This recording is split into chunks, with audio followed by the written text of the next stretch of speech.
very excited about your being here. We are delighted to have a panel of experts to engage in conversation. That conversation will be led by the JTA Vice Chair of the Board of Directors and Chair of the Long Range Planning System Development Committee, Ari Jolly.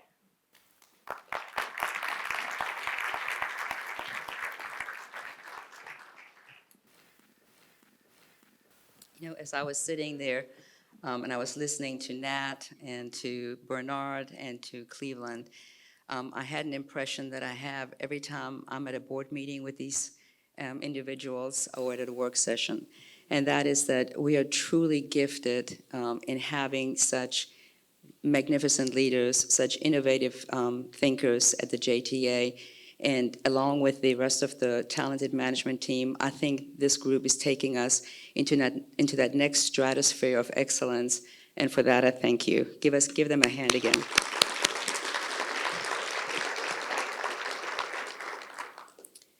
I do believe that we are at the verge of a truly transformative period for Jacksonville and for our community. And we see this industry forum as key to our thinking about the scope and the direction of the U2C project, which is also a major step towards that transformative moment. So, it is vital to receive feedback from the industry before issuing the RFPs to attract responsive bidders that may join us in this exciting journey. As was said during Mr. Ferguson's presentation, we have the experience and the technical expertise to launch this innovative and market-leading U2C initiative. For this first-in-the-nation effort, it is absolutely critical to have the right private partners to make this vision a reality, especially when you consider that we have such terrific support from the federal government, the State Department of Transportation, local stakeholders, and the community. All of these interested parties have rallied around advancing our mission of ensuring safe, reliable, and sustainable transportation, services, and facilities to all. So, to help advance our thinking, this morning we're being joined by a diverse group of professionals with very unique perspectives and very impressive backgrounds and skill sets. To our panelists, thank you for your generosity of time and for the unique perspective you're about to share with us.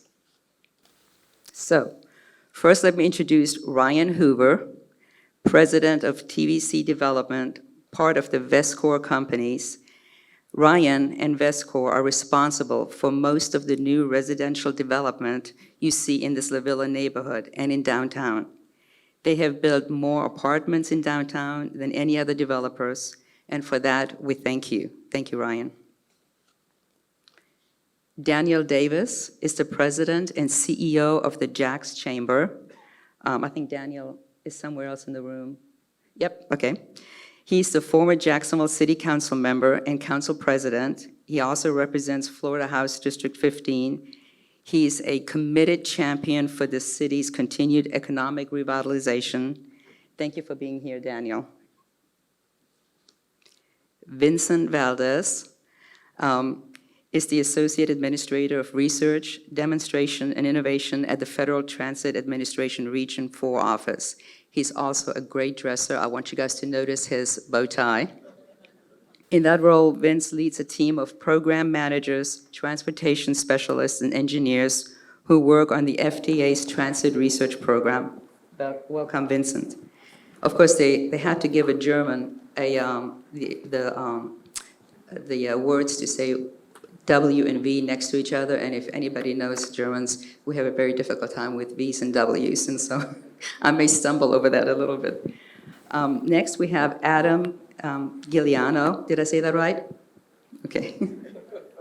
Who is an attorney for Kaplan Kirsch Rockwell, where he advises clients on structuring, procurement, and delivery of infrastructure and transportation projects, including public-private partnerships, P3s. Adam is currently a member of the U.S. Infrastructure Law Forum Steering Committee and the Design Build Institute of America's P3 Committee. Thank you, Adam, also for being here. Then we're going to be welcoming Jeff Ensor, the Chief of Staff and Director of Project Delivery and Finance for the Maryland Transit Administration. Among his many responsibilities at MTA, Jeff serves as the Project Director for the Purple Line P3 project, a 16-mile light rail line that will extend from Bethesda to Prince George County, connecting to Metro Lines, Amtrak, and the local bus services. Thank you for joining us. And finally, we would like to give a warm welcome to Josh Turner, a senior urban designer at WSP. WSP is assisting the JTA with TOD and transit planning as a result of the FTA TOD planning grant. Josh has a passion for solving complex issues affecting our city and region. A focus of his urban design experience centers on transportation, specifically transit-oriented design. Again, please help me welcome our panelists.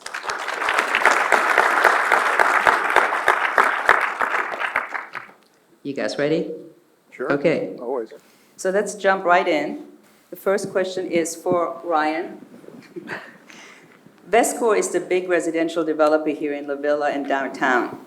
How important was the existence of the Skyway to your loft projects in terms of offering your residents the direct connection to transportation?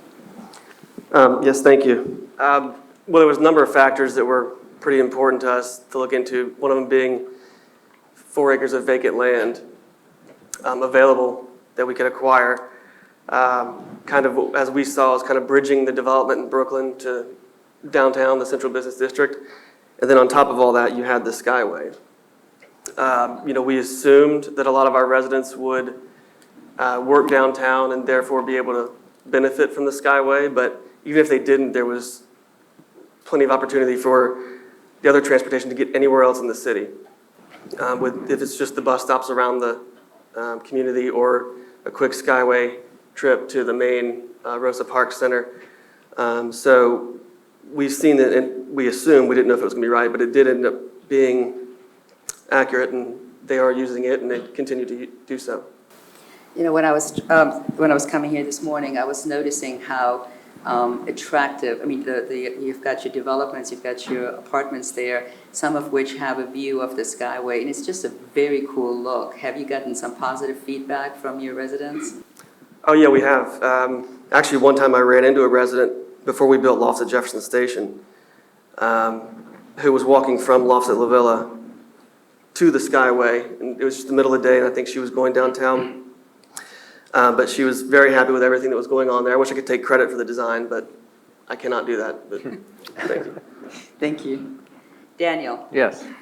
you meet with different groups who are either looking to invest in Jacksonville or have done so already. What can you say is the business community's perspective of the U2C program and what it can mean for the development of downtown Jacksonville? Well, I would just say for the folks that are new to Jacksonville, welcome. We're very happy to have you here today and to talk about innovation. Our organization is joined at the hip with JTA, understanding how important it is to, whether we're creating an advanced manufacturing facility somewhere outside of downtown to help the employees get back and forth to work, or creating this innovation in downtown Jacksonville. We've been great partners, and I appreciate Nat and the board for realizing how important it is. I think innovation is incredibly important to the future economy. The innovation corridor is a very important point to us at the Chamber, because just like today, we have welcomed innovators into this city to see that this is the best place that you can grow your business. And so our hope is that we attract innovators. Once they get here, they realize the quality of life is incredible. There's an incredibly easy business environment. We want you to grow here. We don't want to stop growth. And we hope to keep those innovators here to grow their businesses. We also believe it's incredibly important to attract top talent. And like Debbie was mentioning earlier, as chair of the Chamber, her vision was to create a livable downtown that attracts that top talent that's coming out of our higher educational institutions. So we believe creating an environment of innovation, helping us attract top talent, is going to help us grow our economy. So we don't see any, looking back, so much potential. You heard about the FIS announcement. The innovators are coming to downtown. Brooklyn and La Villa are going to be full of training opportunities for folks in the tech environment, and it just seems like it's a natural fit with the innovation corridor and what JTA is looking for in the future. So we're very bullish on the future economy in Jacksonville. It's got to make your job a little easier to be able to point to things like this as differentiators. You know, if businesses are picking up Jacksonville versus somebody else, saying, look at us, you know, look how innovative and what a differentiator Jacksonville really is. Well, I hate to say my job is easy. I have some bosses in the room right now, but the economy in Jacksonville is hot, and I'll tell you that you're going to see. You can't stay hot forever, but I would tell you Jacksonville, the pipeline of jobs that are coming to this community are going to help us weather any type of hiccup you might see in the future. So I wouldn't say my job's easy, but sometimes I get out of the way and let all of the strong and talented people in Jacksonville do what they do best and create jobs. So it's been a lot of fun. Great answer. Obviously, the reason we're all here today is that the JTA feels like a P3 is the best way to do this project.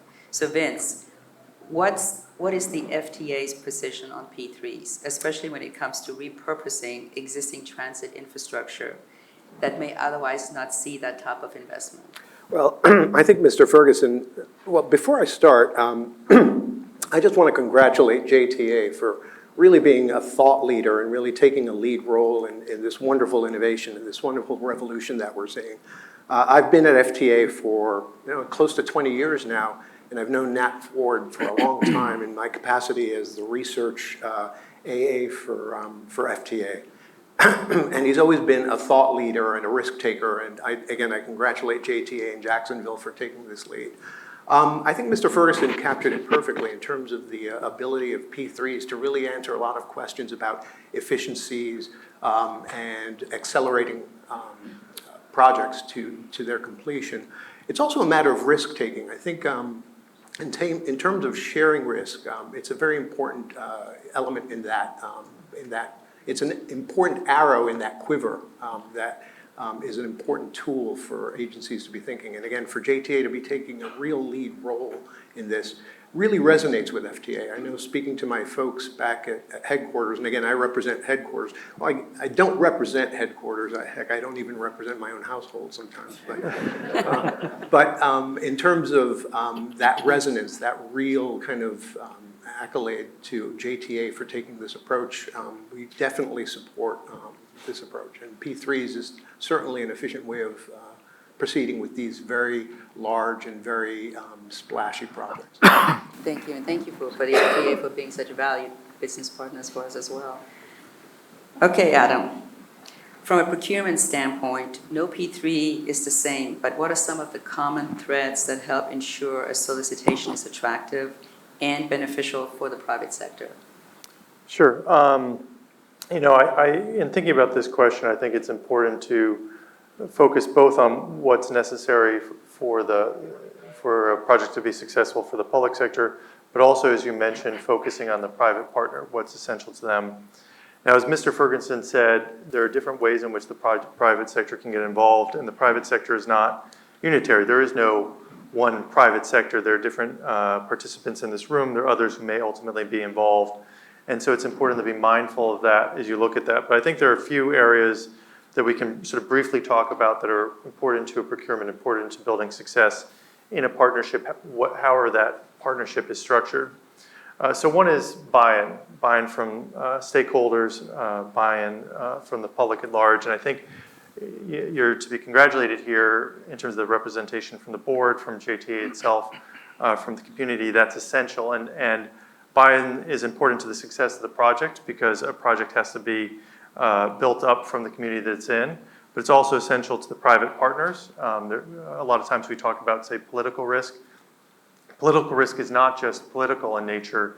It can come from any segment of the community. And so I think that's really essential. And I think one of the positives we're seeing here is that there's really been attention to that. Another area is having logic to the private sector's role. Sometimes, and I won't name names, but sometimes we'll look around the country and someone will want to have a public-private partnership for the sake of having one. And that's not, I do a lot of them, but that's not a good reason to do one.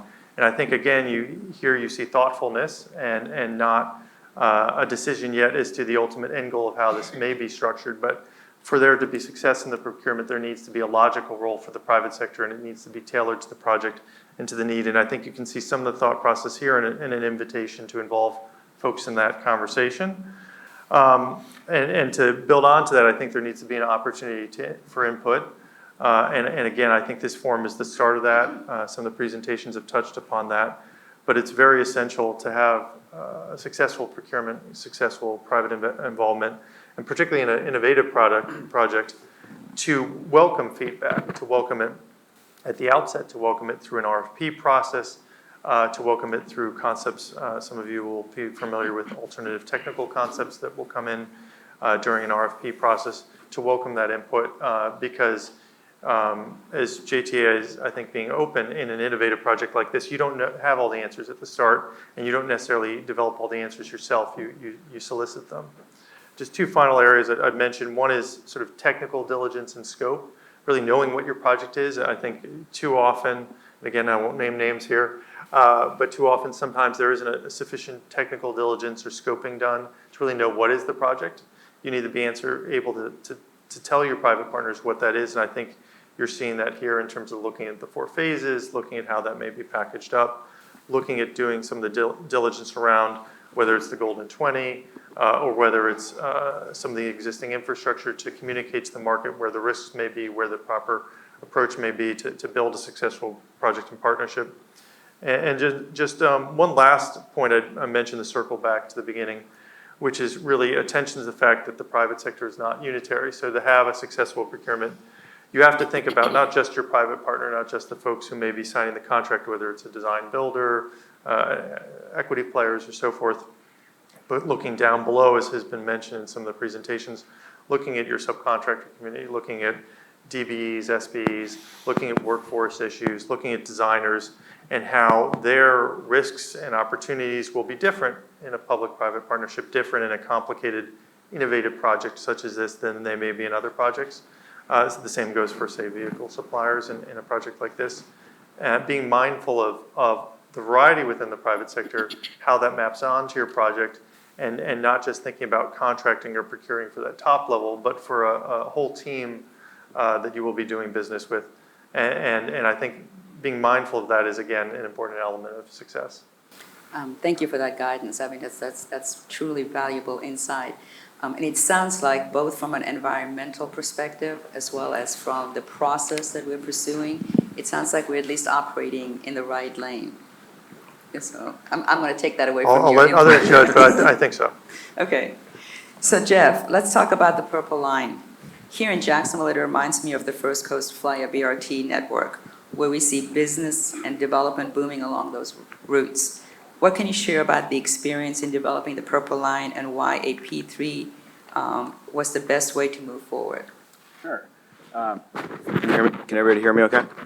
So on the Purple Line, we decided to deliver the project as a 36-year design, build, finance, operate, maintain P3 contract. And we closed that contract a few years ago, and so we're in the middle of construction as we're moving that along. And for us, we really started with what were our goals for the project, and not just thinking about the design and construction phase, but what were our goals for the next 36 years. And when we were looking at it, we saw our ability to operate and maintain services as one of our challenges. And we really thought that bringing in a private sector partner to deliver that innovation, some of that technical expertise, putting the system together was something that would really help us deliver better quality service for our customers over the next 36 years. And certainly we were really happy with the proposals that we received in terms of putting that together. Great. Did you guys use some of the same forum to solicit? We did, yeah. So we had an industry forum, we had an RFI, we had one-on-one meetings. These were all very valuable tools for us. And I would echo Adam's comments about listening to what the private sector has to say. I think it's great that we have so much interest here from a large number of people who representing different parts of the developer community. And I would really take in that feedback over the next couple of days, listen to it, and help that shape how we move forward. Thank you. Josh, we spoke about our transit-oriented development plan. WSP won the $1.2 million TOD planning grant from the JTA. What are some of the preliminary assessments that you can share about the viability of TODs and joint use projects? Thank you. Well, first, we think having this conversation alongside the development and the planning for U2C with everyone that would be involved in its implementation is absolutely critical. We're just now beginning our year-long study to create a TOD pilot for this, for the U2C. We've been out into the corridors and out into the neighborhoods of downtown Jacksonville, and we're really excited about the diversity across the system. So for example, in Springfield, it has an urban fabric that's smaller in scale, but still very much urban and walkable. We're really excited about the opportunities for strategic infill development there. But then you also have areas across the system that can support a much larger, more intense, high-density mixed-use development. And so we think from looking at the system in a holistic sense, having various approaches to TOD is something that's really critical to flexibility in implementation. But as you look around and as we've heard, the development is happening right now throughout the downtown area. There's real momentum here. And I think the thing that might be missing and what this is going to deliver is that the U2C could be an opportunity to concentrate and focus and prioritize these opportunities that are presented for Jacksonville, and provided that market conditions still continue to be in our favor. And I think the technology itself almost has a leg up over some of the challenges that BRT systems have around the country as far as perception and the idea of a permanent infrastructure. And the reason why I say that is because the technology, we know it's something that's going to be a part of our life in the coming years. I think the system in of itself is going to become an attractor. People will want to live within the U2C catchment area. And in that case, I think it becomes almost a little less about the station and more about the system. Now, for our effort, we're going to be looking at every station in the network. We're going to be coming up with a priority of stations to develop station area plans. But again, I think the real opportunity here is to market and brand U2C as a system. And then you kind of zoom out and look at the opportunities at the regional scale. How can you start bringing in the region and there being this kind of back and forth between the suburbs coming into downtown and even people living in downtown using a regional transportation network where U2C is at the heart of it to go out and beyond. So my long answer is we're really excited about the opportunity here. So I'm going to put you on the spot here because we all, Debbie and Kevin and I are real big fans. What do you think about our affinity for transit-supported urbanism? I was thinking to myself, I love it because I think it's so much more, it's so much more than the development. It really is urbanism. It's about connectivity. In this case, it's about having the transit story at the heart of it, but you're really building places. You're really encouraging walking. You're really encouraging or promoting the idea that you might not have to rely on the car all the time. You could really use this, the U2C to meet your daily needs within downtown and then again connect and beyond. So again, I like taking the onus off of development and it becoming a much bigger story because that's really what it is. There's a lot of elements that come together to make this happen. Great. Okay, Ryan, it's coming back to you. What you're doing with Best Core projects is essentially transit-supported urbanism, TODs. From your perspective, how can having direct access to transit network like the U2C change those plans? Well, I guess we already know that many of the residents in our communities use all the different types of transit that's available to them.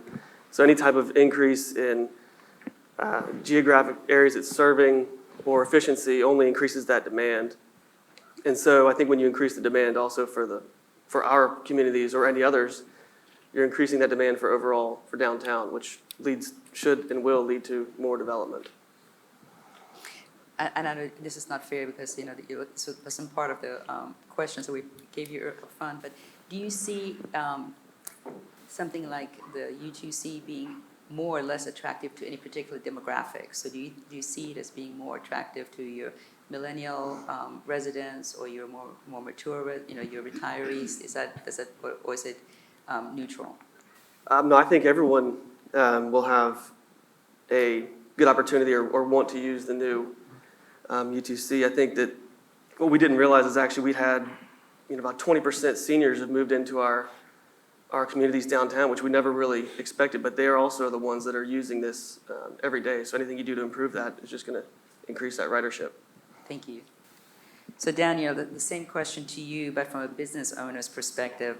How does a transit network like the U2C change business owners' plans and help them attract a workforce?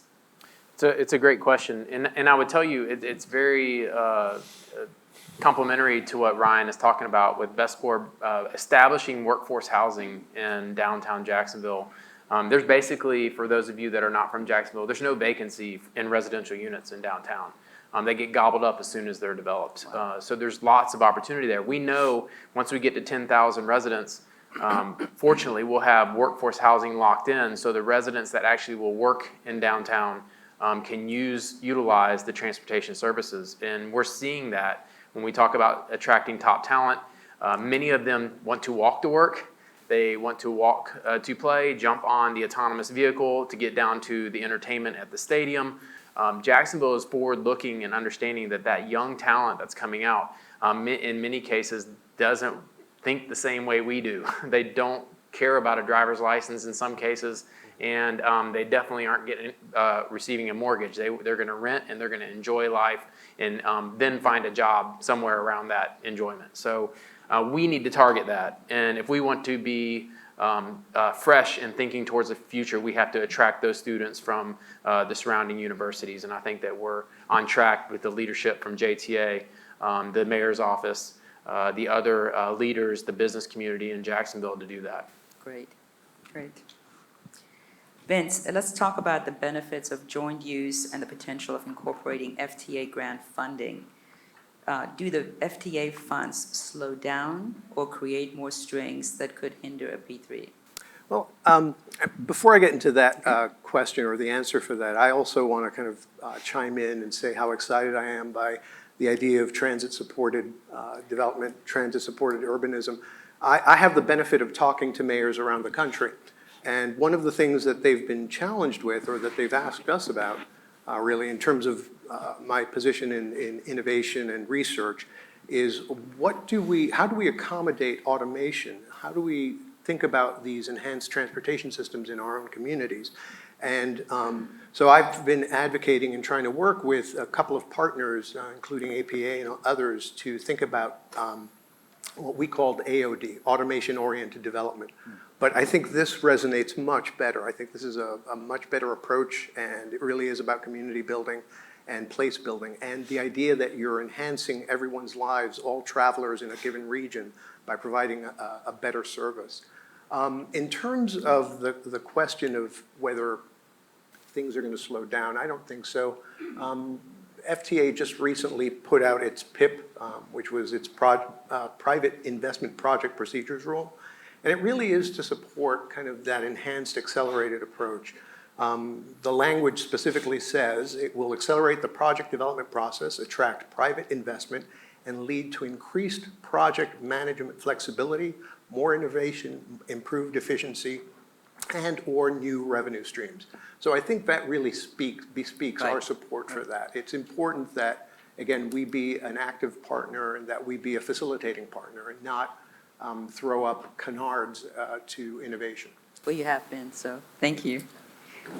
Adam, we're here today to share as much information as we have available about our ability to finance the project. What information is most critical to a private sector partner in setting realistic expectations and mitigating risk? And I know you spoke to some of that earlier, but you can. Sure, in terms of financing the project. Well, I think there's a number of things that we could look at, and some of which have already been discussed here a little bit today. And I don't think today is about sort of answering that. It's about the process you get there. So I'll identify a few areas. One is, I think, very important, which is what is your legal and regulatory framework? Mr. Ferguson touched upon that, but I do think that is important. First, you have to answer for yourself as an agency, and then for your potential partners. What is your scope of authority with respect to finance and funding? What is your credit? What are you willing to put out there? And to make that assessment yourself. And I think very much in favor here, and is to the benefit here in the state of Florida, that you have clarity on that sort of baseline standard in terms of what you can offer, both from a legal perspective, regulatory perspective, in terms of, say, your balance sheet. So that's one important area. You have to look to what is available from your federal partners and what isn't available from them. I think looking, for example, in the earlier discussion about the build grant for the initial phase, that's part of the story, looking at what other funding opportunities there may be, and also finance. So on the slides, you saw a reference to TIFIA, their financial programs as well. So that's building up sort of the story about what is available. Then I think you have to look at the project itself and its procurement structure, and need to have a dialogue with the private sector. This is part about it, about how you marry up what your opportunities are, whether it's from TOD, from funding sources, from finance sources, from ongoing revenues, how you marry those up with what the nature of the project itself. And so touching on the public-private partnership realm, and we'll focus on that, although that isn't obviously the only method in which you might do this, but let's use that as an example. There are different ways in which those have been done around the country, and I'll just use a couple of sort of generic models and briefly distinguish those and not say which might be appropriate here or not. One model some of you will be familiar with is the availability payment model. Has been used, for example, in transit, was used on the Purple Line. And essentially there, you have a private partner deliver the project for you, deliver it through construction and design, and then for an ongoing period of years. And you pay them for the availability of that project. You pay them, say, a monthly payment, and that pays back their capital costs, their operating costs, a bit of equity return. But they have assurance they provide the service no matter whether it's used or not. They get paid, the lenders get paid. The other end of the spectrum is you have a revenue risk project where the project is directly tied to, say, user fee, some other sort of revenue capture, could be land use and so forth. Those are different risk profiles. They map onto different project needs in different ways, and there can be hybrids between those. But I think in terms of sort of taking it back to your question about the model and just sort of talking it through and what the private sector is looking for, there are different private sector participants who would favor one model or another, just in terms of their business plan. They're looking, going back to my earlier statements, looking at lower tier members of a team. There are different ones who, even if, say, you had a revenue risk project, they're not in that business, even if the folks they're contracting with are. And so there are things you have to work out in terms of credit assurances, payment assurances down to subcontractors. So you have to look at what's possible based on your own sources. You have to look at what's logical in terms of the project. You have to have a discussion about that up front, but then message it clearly during the procurement process that Mr. Ferguson laid out, so that when you're shaping up your teams, when you're doing your RFP process, when you're going through that, you're very clear about the nature of the project, what the risks are and aren't, what the funding sources will be, and so that you get the right private partners, so that you have transparency on that level. And then in addition, with your other funding partners, say with USDOT, if you were to go through a TIFIA loan, so that there's clarity there as well, and so that you can be successful with your potential lenders, with your other funders, and with your private partners. So it's a process. You need to sort of understand the options and then select amongst them based on what's available to you and based on the feedback you're receiving from your potential partners. Great, thank you.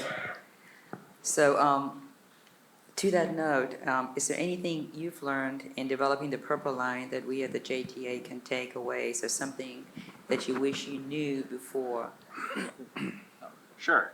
I think projects like this, are really big and they're exciting, but they're also challenging. So, and whether you decide to deliver them as a traditional procurement or as a P3, with or without the private financing, big projects are hard. That's just kind of the way they go.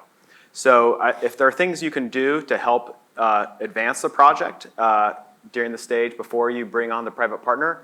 Those types of things in terms, whether they're commitments from third-party partners, advancing third-party agreements, getting some preliminary work done on the permit side of things, those types of things will help the investors get more comfortable that there's a good support and they don't have to worry about those risks as much. To Adam, what Adam said, we made a decision to do an availability payment approach on our project because as we were looking at it, we said, if you have a 36-year contract, there's a lot that can happen over 36 years. If you look back 30 years ago, who would have thought that this is where we'd be today? And so looking for private partners to take on the revenue risk is something that some people are willing to do or take on a portion of that, but you can have more people interested if you decide to go with an availability payment type approach because not everybody is interested in that market. And certainly from when you include private financing, your lenders also have a lot of requirements too. So it's not just the investors, the lenders have a lot of requirements where they want to know worst case scenarios, what happens if things go wrong because the developer doesn't perform and the owner wants to terminate, or if the owner doesn't provide the money that's needed for the availability payments, how are they made whole? So these are some of the type of things to work through, and even though we're still early on in the design stage, I think the more that we can think through some of the funding side of things, the financing, as well as the third party and permitting agencies, that'll help progress the project. So. Very helpful. So Josh, one of the TOD properties just happens to be the Rosa Park Transit Station, which now serves as our main bus hub in downtown, and all of those functions are coming across the street to the JRTC.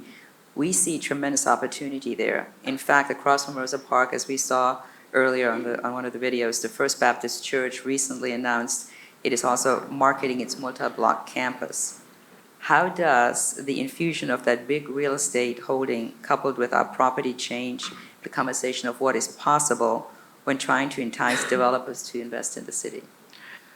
Well, I think, and the video before did a good job at explaining, what the potential vision can be. But I think so much of what this TOD pilot is about is getting a plan in place. So for areas along the system, and especially priority areas for development, high-intensity development like the Rosa Parks area, if you have a plan in place that has a compelling vision that you've built consensus with, you've built support through the stakeholders, then when multiple blocks are on the market and you have the possibility of having multiple ownership, where it could get very complicated trying to move forward an appropriate vision that maximizes TOD. If you have a plan in place, it can go a long way to prioritizing decisions being made, influencing those particular owners to participate in the vision for, particularly Rosa Parks. And I do see for JTA's asset, that being the anchor, really the epicenter of a new neighborhood for downtown. And it's going to be different than what's happening out at the sports complex. I think it's going to be a downtown neighborhood that is mixed use, has a strong residential component, perhaps even has a corridor for retail with connections south to the river. So again, I just think getting a really compelling, exciting vision out there, but that's also grounded in reality is imperative. I think it's an exciting time. Yes, I do too. Do we have questions from anybody in the audience? Okay, great, thank you. Okay, so Brian, what is the average income level or age group of your downtown residents? And where do they tend to work? Did you ask for average age? Yes. Well, okay. Average income, so we have two of the properties are strictly affordable, so they're all for residents and people who are making less than 60% of the area median income, which is about $31,000 for a single person. As you add family members, it goes up from there. Age, I couldn't really tell you. I just know we do have a large portion of seniors as well, which about 20% roughly, kind of throughout all the communities there. And then the third community that we just opened was a mixed income. So we have people there who can make up to 140% of area median income, which is up to 70,000. So you kind of have a pretty broad range there. And then, I'm sorry, and then also, where do they tend to work? Oh, yes. So we tracked it with some of the first ones. I mean, we had them working several different places in downtown. Baptist, obviously a big employer, City of Jacksonville, JTA, just any other service you can think of that's downtown, whether it's a hair salon, hotels scattered throughout. Got it. Yep. Thank you. Adam, you've got a question. So would you recommend a P3 that combines TOD and U2C?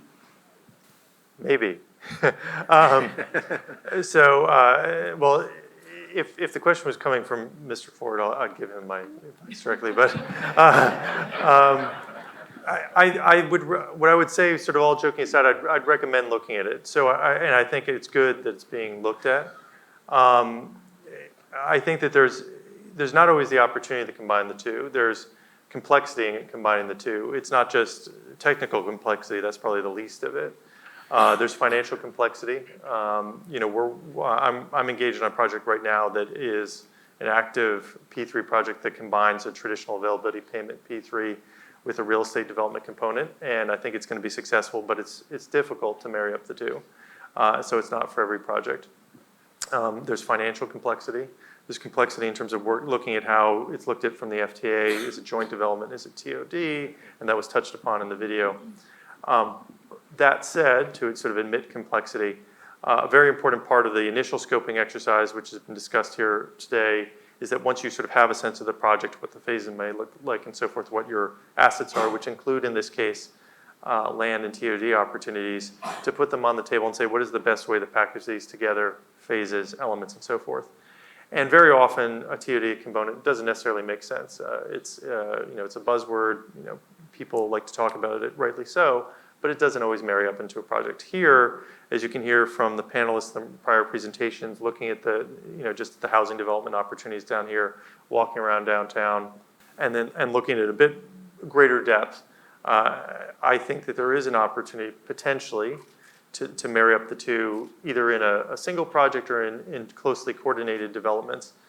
Again, that doesn't mean that's the end product, but I think it's appropriate, and I think it's to be lauded here that the JTA is looking at it that way, putting in the work with the planning study and to identify if there is any there. So again, I'm sorry I can't sort of say, oh yes, no, definitely you should do it. This is the right way as a P3. But having worked on, having myself and my colleagues worked on a number of TODs and transit projects around the country, I think, of the areas where there's an opportunity to look at it, this sort of stands out as one where definitely it should be evaluated. And then the decision, though, ultimately is down the road. Great answer. Thank you. Let me once again thank you for your insights and for your expertise. I think it's been invaluable. It's going to help feed the discussion for the remainder of this morning. And please help me thank the panelists again.